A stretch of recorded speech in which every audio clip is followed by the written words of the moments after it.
Hey guys, Level Cap here. Today we're going to be taking a look at the latest update for the massive space sim StarCitizen. If you're unfamiliar with StarCitizen, it's one of the largest crowdfunded games in history. It's been in development for quite a long time, and it's finally coming to a place where it's starting to move just beyond its tech demo phase. The game is starting to implement some actual playable concepts. The performance is going up, party system and quality of life improvements are coming into the game, and the 3.2 patch is a big part of that. Now, if you're interested in picking up a copy of StarCitizen for yourself and helping to crowdfund this project, please use the on-screen referral code, as it will give you some additional bonus credits and it'll help boost my account towards unlocking some really high-end ships. I'm very close to unlocking the Javelin Destroyer, which is basically the largest ship that you can currently obtain on the store right now. There might be some bigger ones down the road, but this one is absolutely massive. Certainly not a single player ship, something that I'll need a bit of a crew to operate,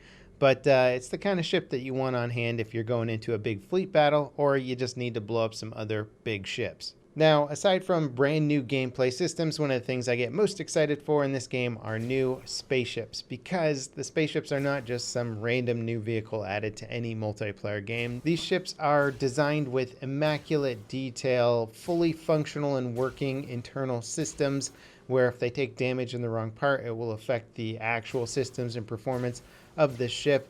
The animations, the UI, the heads-up display, all that stuff is so detailed, so specific to each ship that each one feels like its own mini game within itself. You could spend so much time learning how each ship flies and performs, and some of the ones added to the 3.2 patch are actually pretty darn cool. There's the Asperia Blade, which is basically going to be the tiny strike fighter for the Vandal, who are going to be the main bad guys in the single player game, and they'll also be probably a big portion of the bad guys that you fight in the multiplayer persistent universe. But this is basically going to be their standard fighter. There's been a few iterations or concept versions of it throughout the game's history, but this is what I assume will be the final version.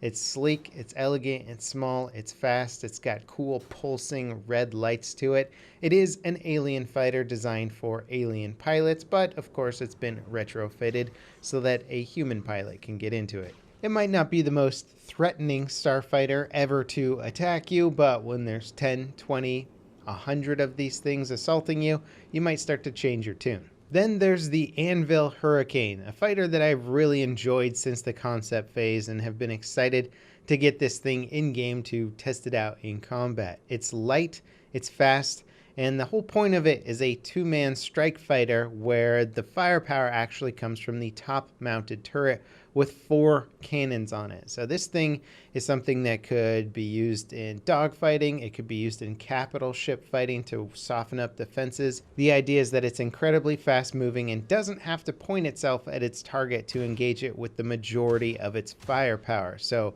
the pilot can focus on maneuverability, dodging, making itself a hard-to-hit target, and the gunner can focus on absolutely obliterating the enemy. The teamplay mechanics of StarCitizen are without question one of the biggest draws of the game, but if you're just having a light day and you got one other friend and you want to go bombing around, blowing up pirates or running missions, this could be the ultimate craft for just 2 people. Now sure, small, light, agile attack craft are all fine and dandy, but Level Cap, where's the meat and potatoes? Show us the big spaceships. Well, this guy here is the Origin 600i. Now, I've been excited to see this ship because this is like a high-end ship. This is sort of the Audi or the Mercedes-Benz of spaceships, if you will. This is a bigger one, though. It's one that can house a larger crew. It could either be used as a pleasure craft for transporting VIPs around the galaxy, or a mission-running ship, as it's fully capable and has some serious weaponry. The sleek design and elegant curves of this ship are pretty impressive from the outside, but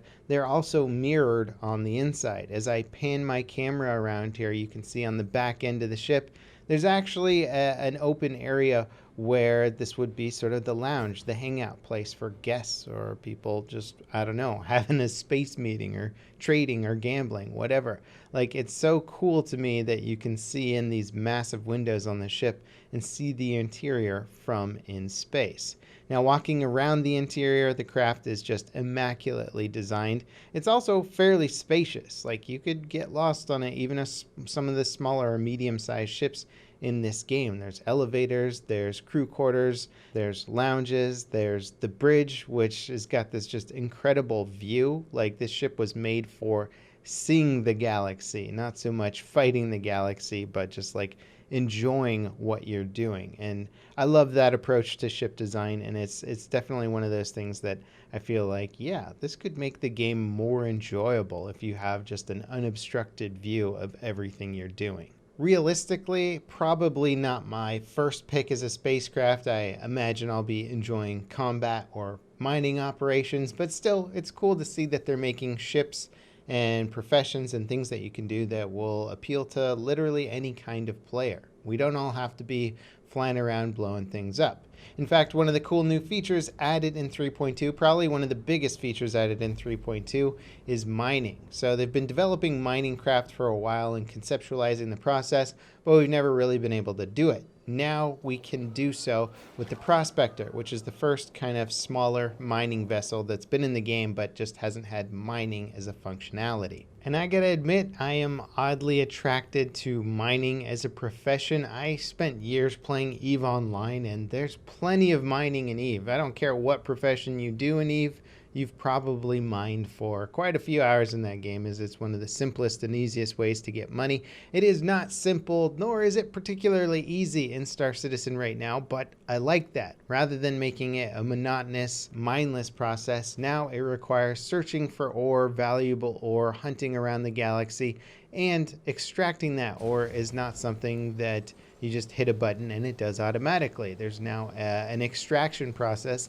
that takes a bit of finesse. And if you actually screw up, it could mean the loss of your ship or even the loss of your life. So there's actually a risk-reward process here, and I love that. It's taking the boring, mundane aspect of this universe and putting a mini game into it that's pretty challenging. And as you can see here, I did just blow up a rock, not intentionally. This was the very first time I tried mining something. My brother was explaining the process to me, and I overcharged the rock. It exploded and almost killed my ship, actually. There were sparks and shit going on in the cockpit. I don't know exactly what went wrong, but my ship wasn't happy about it. Luckily, I was able to continue on mining and sort of understanding the process a bit better. And it's cool. Each rock has its own properties, and you kind of have to like adapt to them. Some of them are going to be really hard to mine. Some of them are going to be pretty easy to mine. And I imagine with experience, people will get better with it. The process is sort of in its infancy state, tier 1 or whatever they're calling it right now, in terms of like the complexities of mining is pretty simple, and some of the more rare or hard to find ores or mining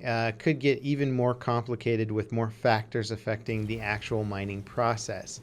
What I like though is that this is just a Prospector. This is basically the smallest mining vessel that I know of that you can get right now. And there's bigger mining vessels. There's ones that have refineries on board. So right now we're filling up our cargo with basically mineable rock, you know, and only some of that is going to be valuable based on the scanning that we find with our rocks. You pick a rock that's got a higher chance of gold or these different elements that are going to be bringing high cost when you sell them or use them to manufacture stuff down the road. But having a refinery on board a bigger mining ship means you get to get rid of a lot of that excess rock cargo and just keep the actual minerals themselves. So bigger mining operations, you could have smaller prospectors mining cargo ships running the actual cargo back to a refining ship or something like that. So you could have a bigger mining operation with bigger orgs and groups, people running security. You could have hired out mercenary groups to protect you and fight off anybody who's coming in to try and take your mining spot or attack your mining vessels. I can already tell that there's going to be a huge amount of depth and meta to the mining process, and it's exciting. I like the idea of orgs basically carving out a little space for themselves in the galaxy, saying, hey, you know what, this is the area that we're mining. We're staking our claim here. Anyone wants to come in can try, but we're going to mine and we're going to fight for it. So I imagine that'll already be a pretty significant aspect of Star Citizen when the persistent universe first goes live. Also, what's kind of cool is the mining lasers themselves can hurt spacecraft. You know, they're not going to be used as space weapons. The mining vessels certainly won't be designed for combat. But I like that this is still functionality of the game, because at the end of the day, it is a sim. And if you point a high-powered laser that is designed for cutting through rock at a spaceship, yeah, you better believe it. It's going to cut through that spaceship also. So I love that that functionality is still built into the game. Anyway, there's a lot of changes in the 3.2 patch, lots of quality of life improvements to the game in general, and 3.3 is in the works. I mean, the devs are really hammering away. They're hitting their deadlines this time around, and it's exciting as the changes that are coming this year in particular are going to be very big. So I'm excited. As always, guys, thanks for watching. Remember, if you want to get a copy of Star Citizen for yourself, use the referral code on screen or listed in the video description. And I'll see you guys next time. This is Level Cap signing off.